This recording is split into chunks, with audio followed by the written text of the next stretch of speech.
નમ્રમાં પ્રણામ. કર્મગ્રંથ 6 જેની અંદર ગાથા નંબર 17, 18, 19, 20 અને 21. આ ગાથાની અંદર ખૂબ જ સુંદર સ્વરૂપ બતાવ્યું છે અને સમજાવ્યું છે કે કેટલા બંધના સ્થાને કેટલાનો ઉદય હોય, એ ઉદય કયો કયો છે, એના સ્વામી કયા છે, ઉદય 24 કેટલી બને છે, પદ 24 કેટલી છે, એના ઉદય ભંગ અને પદ ભંગ કેટલા થાય છે. તો અહીંયા સ્પષ્ટ આપણને દેખાશે કે 22 ના બંધે 7, 8, 8, 9, 8, 9, 9 અને 10. આપણે એના પહેલા પણ આ સ્વાધ્યાય કરી લીધો છે. આપણે 7 નું બંધ સ્થાન એક રીતે, 8 નું બંધ સ્થાન 3 રીતે, 9 નું બંધ સ્થાન 3 રીતે અને 10 નું બંધ સ્થાન એક રીતે. અને આ બધાની એક એક 24 થાય છે.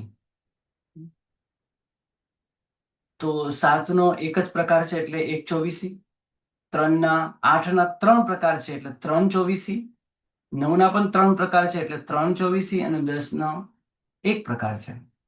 આ પ્રમાણે 6 ને 3 ને 3, 6 ને 7 ને 8, 8 24 બને છે. 8 24 તમને અહીંયા બતાવી છે. દરેકની એક એક 24 ગણી છે. 24 કેવી રીતે બને છે એ પણ આપણને ખબર છે. ભલે અહીંયા 3 કસાય છે પણ આ ત્રણેય કસાય ક્રોધ, માન, માયા અને લોભ રૂપે ઉદયમાં હોય છે. એની સાથે એક વેદ છે, પણ કોકને પુરુષ વેદ, કોકને સ્ત્રી વેદ કે કોકને નપુંસક વેદ હોય છે. એક યુગલ છે, એની 2 પ્રકૃતિ ટોટલ. તો કોકને હાસ્યરતી હોય, કોકને શોક અરતી હોય. અને અહીંયા મિથ્યાત્વ ગુણ સ્થાનકે મિથ્યાત્વ ગુણે કર્મનો ઉદય છે. આ પ્રમાણે 7 કર્મની પહેલી 24 ભય અને જુગુપ્સા ઉમેરતા, ભય અથવા જુગુપ્સા ઉમેરતા 8 ની 24 બને, બંને ઉમેરતા 9 ની 24 બને. આ રીતે જે 8 હતા એ જ 8 અહીંયા પણ છે, પણ એ અનંતાનુબંધી કર્મની સાથે છે. એ સાથે હોવા છતાં પણ ક્રોધ, માન, માયા, લોભની સાથે જ આપણે ગુણાકાર કરવાનો હોય છે. એટલે 24 તો 8 ની બનશે પણ એક જ બનશે. આ રીતે 8 ની 24 એક, આ જ 8 ની અંદર ભય ઉમેરતા કે જુગુપ્સા ઉમેરતા એક એક 24 થશે, બંને ઉમેરતા 10 ની એક 24 થશે. આ પ્રમાણે જેટલી 24 બને છે, 8 24 બને છે. અને આપણે પદ 24 લાવી હોય તો એની સાથે એનો ગુણાકાર આપણે કરવો જોઈએ. તો આપણે એની સાથે એનો ગુણાકાર કરીએ તો કેટલું બને? અને પહેલા પણ આ કેવી રીતે આવે છે પદ 24 વગેરે એની વાત ક્લાસની અંદર આપણે કરી લીધી છે. તો કદાચ તમને બધાને યાદ જ હશે. આ ઉદય 24 થઈ તો પદ 24 લાવી હોય તો મારે શું કરવાનું? તો ઉદય સ્થાનની સાથે ઉદય 24 નો ગુણાકાર કરવાનો. ઉદય સ્થાન છે 7, 7 ગુણા 1 એટલે 7, 8 ગુણા 1, બધા અહીંયા એક એક જ છે એટલે જેટલી 24 એટલી પદ 24 થશે. એટલે જેની સાથે ગુણાકાર થાય છે એટલે એ 7 ની સાથે ગુણાકાર છે તો 7, 8 ની સાથે ગુણાકાર છે તો 8 પદ 24 થશે. કારણ કે પદ 24 ની અંદર દરેક જુદા જુદા કર્મ ગણતરીમાં લેવાય છે. તો આ રીતે પદ 24 થઈ. હવે ઉદય ભંગ લાવવા હોય તો કેવી રીતે લાવશું? ઉદય 24 ની સાથે 24 નો ગુણાકાર. એટલે ઉદય 24 દરેક જગ્યા એક એક છે. તો દરેક સ્થાને આપણે 24 ની સાથે ગુણાકાર કરીએ તો 24, 24, 24 જવાબ આવશે. બધાનો આપણે સરવાળો કરીએ તો 192 પ્રથમ 22 ના બંધના સ્થાને ઘટે છે કુલ ટોટલ. અને પદ ભંગ લાવવા હોય તો કેવી રીતે લાવશું? ઉદય સ્થાન સાથે ઉદય ભંગનો ગુણાકાર. ઉદય સ્થાન છે 7, 7 ગુણા 24 કરીએ તો 168. આ જ પ્રમાણે 10 ગુણા 24 કરીએ તો 240. આ રીતે બધાનો ગણતરી કરીએ તો 1632 આ રીતે બને છે. આ જ રીતે આગળ પણ તમારે કરતા જવાનું છે, યાદ રાખતા જવાનું છે. તો 21 નું જે બંધ સ્થાન છે એની સાથે 7, 8, 8 અને 9 નું ઘટે છે. ત્યાં મિથ્યાત્વ મૂલ્ય એક જતું રહેશે, બાકી બધા વિકલ્પો ઘટે છે. ત્યાં અનંતાનુબંધી નિયમા ઉદયમાં હોય છે 22, 21માં, કારણ કે 21 નું બંધ સ્થાન બીજા ગુણ સ્થાને કહેવાય. એટલે અહીંયા 3 કસાયનું કોઈ પણ આપણે ઉદય સ્થાન લીધું નથી, 4 નું લીધું છે. ખાલી અહીંયા એક મિથ્યાત્વ નથી એટલે મિથ્યાત્વ કાઢી દઈએ તો 8 ના બદલે 7 થશે, 9 ના બદલે 8 થશે, 9 ના બદલે 8 થશે, અહીંયા 10 ના બદલે 9 થશે. બાકી બધું સેમ ટુ સેમ છે. અને ઉદયભંગ, ઉદય ચોવીસી, પદ ચોવીસી આ તમે જાતે પણ ગુણાકાર કરી શકશો. આ પ્રમાણે 17 નું બંધ સ્થાન છે, ત્યાં 17 ના બંધ સ્થાનની અંદર એક મિશ્ર મોહનીનો ઉદય હોય ત્યારે એના 4 પ્રકાર તમને અહીંયા બતાવ્યા છે, 1, 2, 3 અને 4. આ ત્રીજા ગુણસ્થાનકે ઘટે છે. આ જે છે એ ચોથા ગુણસ્થાનકે, આ પણ ચોથા ગુણસ્થાનકે ઘટે છે. ઉપશમ સમકીતિ અને ક્ષાયિક સમકીતિને આ વિકલ્પ ઘટે છે કારણ કે એમને સમ્યક્તો મોહનીયનો ઉદય હોતો નથી. અને ક્ષયક્ષમ સમકીતિને સમ્યક્તો મોહનીયનો ઉદય હોય છે. અને સાથે ભય અને જુગુપ્સાનો વારાફરતી ઉમેરીએ અને સાથે ઉમેરીએ તો આ રીતે 7, 8, 8, 9 આ બધા વિકલ્પો ઘટે છે. ટોટલ 17 ના બંધના સ્થાને 6, 7, 8 અને 9 કુલ ઉદય સ્થાન હોય છે અને એના ઉદય ભંગ આ રીતે બને છે. આ પ્રમાણે આપણે 17 નું બંધ સ્થાન ઉપર આપણે જોયું. આ જ પ્રમાણે 13 ના બંધ સ્થાને વિચારીએ તો પણ આ જ રીતે આ બધા વિકલ્પો બને છે. આ રીતે પદ ચોવીસી, ઉદય ચોવીસી, ઉદય ભંગ, પદ ભંગ વગેરે બનશે. અને આ 13 નું જે બંધ સ્થાન છે એ ઉપશમ અને ક્ષાયિક સમકીતિને 5મા ગુણસ્થાનકે હોય છે.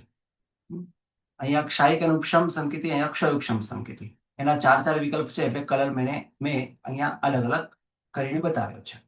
હવે 9નું જે બંધ સ્થાન છે એ આ રીતે 6ઠ્ઠા, 7મા અને 8મા ગુણસ્થાનકે ઘટે છે. ઉપશમ અને ક્ષાયિક સમકીતિને આ ક્ષયોક્ષમ સમકીતિને, પણ ક્ષયોક્ષમ સમકીતિને અહીંયા 6 અને 7મું ગુણસ્થાનક લેવાનું, એમને 8મું ગુણસ્થાનક ના હોય.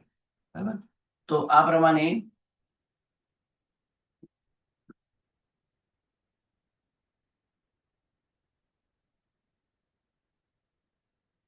6ઠ્ઠા, 7મા ગુણસ્થાનકે આ રીતે વિકલ્પ ઘટે છે 9ના બંધ સ્થાને.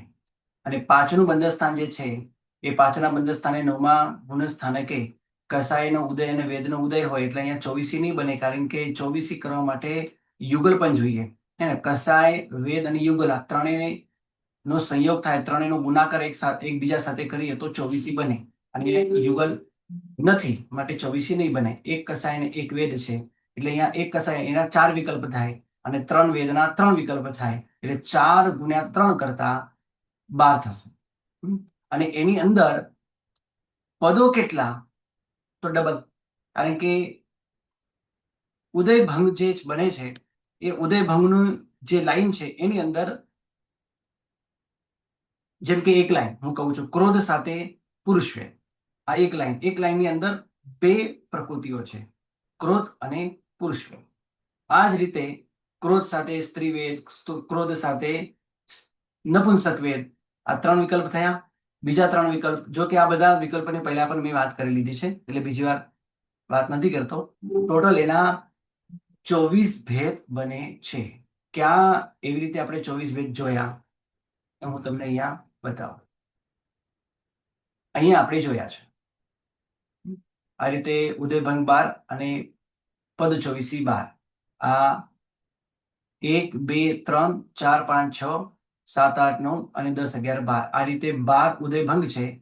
પણ પદભંગની અંદર પ્રકૃતિ ગણાય છે તો આ 1, 2, 3, 4, 5, 6, 7, 8, 9, 10, 11, 12, 13, 14, 15, 16, 17, 18, 19, 20, 21, 22, 23, 24 પુરુષ વેદ, સ્ત્રી વેદ, નપુંસક વેદ. આ બાજુ લોભ, પણ આ બધા લોભ અલગ અલગ છે.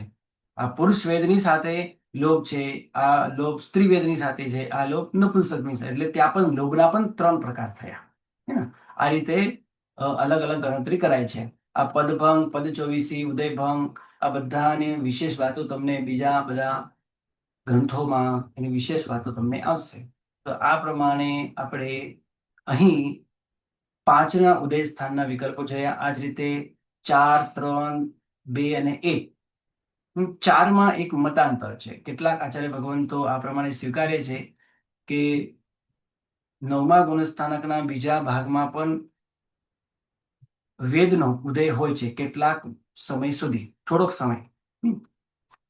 તો આ રીતે બીજા ભાગે પણ આપણે વેદનો ઉદય માનીએ તો એના વિકલ્પ થોડા અલગ પડશે. એટલે જે આપણે અત્યારે જોયું 2ના ઉદય, હે ને, એ જ 2ના ઉદયનું આખું એક ચોકઠું, જેની અંદર આપણે ઉદય ચોવીસી નથી, પદ ચોવીસી નહોતી, પણ ઉદયભંગ અને પદભંગ હતા, હે ને?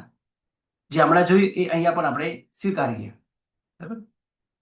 નવમા ગુણસ્થાનકના બીજા ભાગમાં આ જ પ્રમાણે નવમા ગુણસ્થાનકનો ત્રીજો ભાગ, ચોથો ભાગ, એ પ્રમાણે ચોથો ભાગ, પાંચમો ભાગ, અને 4નો બંધ, 3નો બંધ, 2નો બંધ અને 1નો બંધ, અને છેલ્લે અબંધ આવશે. જ્યાં અબંધ છે ત્યાં માત્ર એક જ ઉદયભંગ આવશે, પદભંગ આવશે.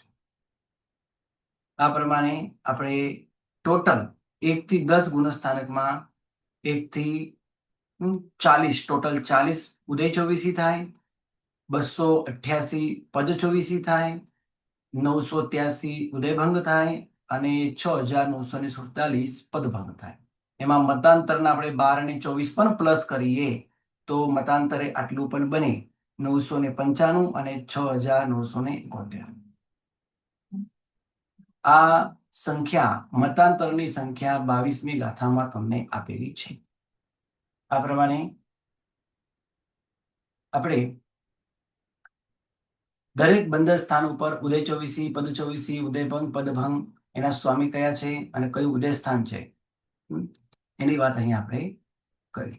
પ્રણામ, નમઃ. આજે આપણે આટલું રાખીએ.